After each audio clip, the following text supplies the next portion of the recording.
So it's been almost a year now since I got this 160 gigabyte iPod Classic from my girlfriend, and I've got to say it's been a wild ride. Initially, I just thought this would be a fun toy to play around with from time to time, but little did I know that this device was going to change my life, or at least how I relate to my music and my media. So let's talk a little bit more about that now. If you don't know me, I'm Spencer, and I like to talk about simple living, frugality, and ways to cut down on your technology usage, sometimes by using other technologies, like the iPod. So, spoiler alert, I love my iPod. This has been a super valuable tool to me, and today I want to share with you guys 7 reasons how using this thing over the past year has changed the way that I relate to my media completely. Let's get into it. So number one, I've started to own the music I listen to once again. Before I got the iPod, I was a Spotify guy. I made the switch to Spotify back in 2016, and I really never looked back. Pretty soon after making the switch, I got rid of every CD that I owned. I had a pretty big collection at the time, and I went 100% all in on streaming. And other than starting a small vinyl collection in the last few years, since that time, I've got 90+% of my music from streaming services. But then when I got the iPod, I ran into a bit of an issue. You can't do streaming on this thing. You have to actually own the files if you want to listen to them. And it was then that I realized, with a helpful little bit of back of the napkin math, that over the 7 years that I'd been on Spotify, I'd spent like 800 bucks, close to $1,000 I'd paid Spotify over those years. And you know how much music I owned? Zilch. Zero. And that didn't help me much because I was trying to load up my iPod. And this realization was really powerful. It changed the game for me. It gave me some time to sit back and reflect and think, is this the way that I want to go forward? Do I want to continue renting this whole time? Do I want to continue paying but not really getting anything at the end of the day once the payments stop?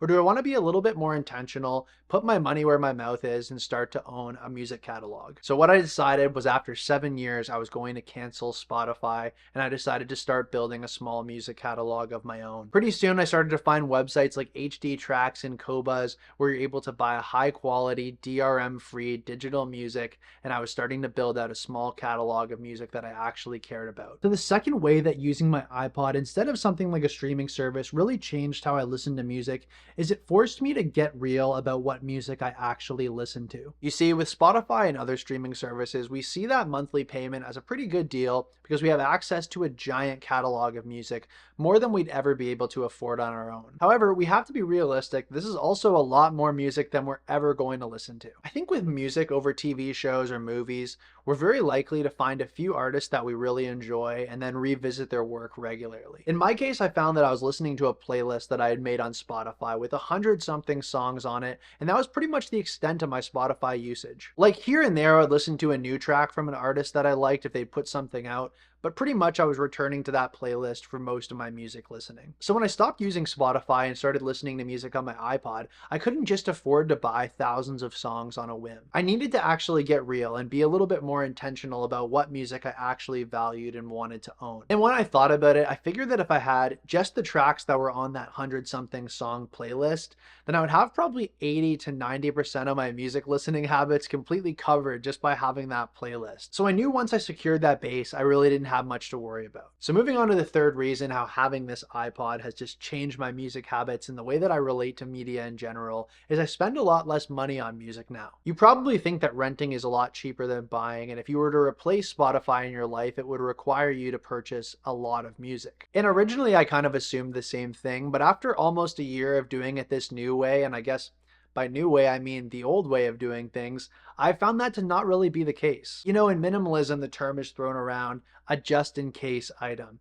It's an item that, like the name implies, you don't really need, but you keep around just in case. I think this is often what happens when we think about the music that we're going to need if we were to replace something like Spotify overnight. We imagine it's this massive catalog that we would need to have just in case we wanted to listen to it. But the fact of the matter is we return to a few core tracks that we really enjoy again and again. We need a lot less than we think we do. That was at least the case for me, and I found the number to be quite low and quite manageable. And nowadays, I'm not even buying like one album a month on average, I would say. If you took all of the music that I've purchased over this period that I've been using the iPod exclusively and spread it out so it kind of was a month-to-month thing, I would guess that I'd probably spend only like $5 a month on music. And that's about 50% of what I was paying monthly to have Spotify. But if I stop paying that fee tomorrow, I'm still going to own all the music that I've bought up until this point.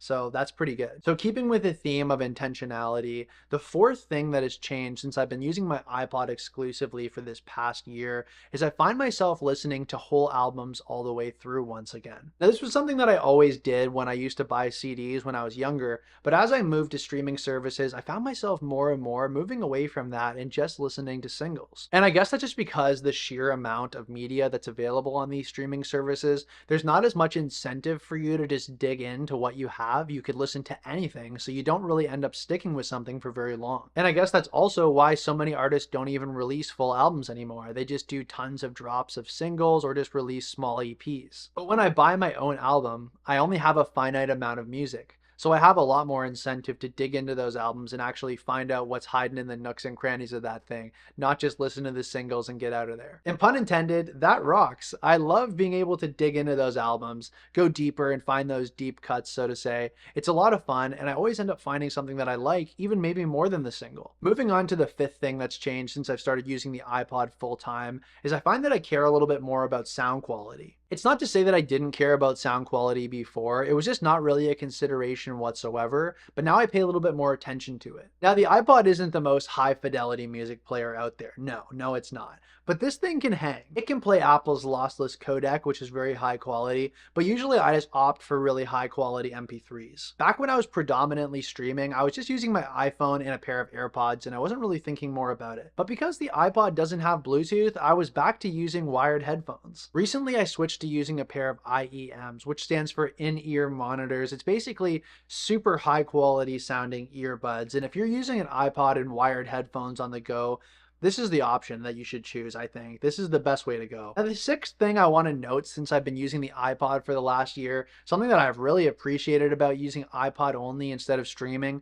is the fact that there's no algorithm. With Spotify, there is just so much music to choose from. You need a little bit of help sifting through all of it. And that's kind of where the algorithm comes in. It kind of nudges you towards certain artists, right? It makes recommendations to things that might sound similar. And that's kind of the problem with algorithms, in my opinion.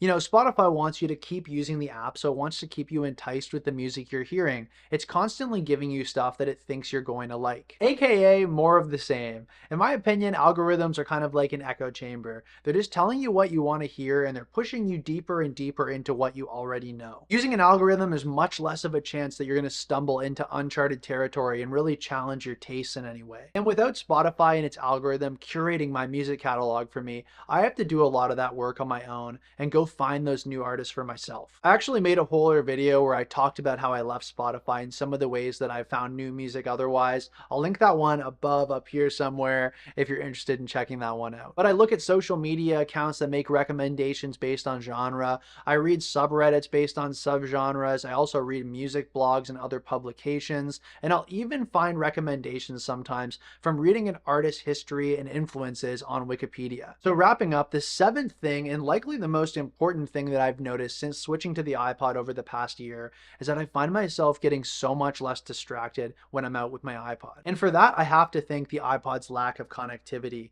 This is just an iPod, okay? It's not a phone. It doesn't connect to the internet. It doesn't do anything else. It just plays music. It's an iPod. And for that, I am grateful. You see, when I go for a walk and I just want to have my tunes with me, I don't have to carry along with me all those other distractions that come pre-built into smart devices. And yes, I can turn off notifications, put my phone on grayscale, delete problem apps, do all of those things, but there's still going to be that unshakable urge, just that quick draw effect to want to pick up your phone and check it that just is not present when you're using something like an iPod. And folks, if you pair this device with a dumb phone, then you have a deadly, near distraction-free combination. And I think that's a huge part of the reason why these iPods are seeing a little bit of a resurgence again. People want some level of an escape from their smart devices and the distractions that are within. People want their tech to be a tool, not some flashing slot machine in the ever-growing attention economy casino. And for that, folks, the iPod is rad.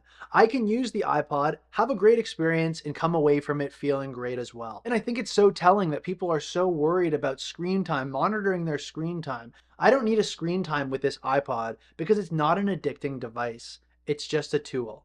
and it's great. Well, that's about it for today, folks. Just a few reasons how this old iPod has changed my approach to music. What did you think of this video? Have you been finding yourself moving away a bit from smart technology for older, simpler alternatives like the iPod? Have you found yourself moving away from streaming but opting to own a smaller media collection for yourself?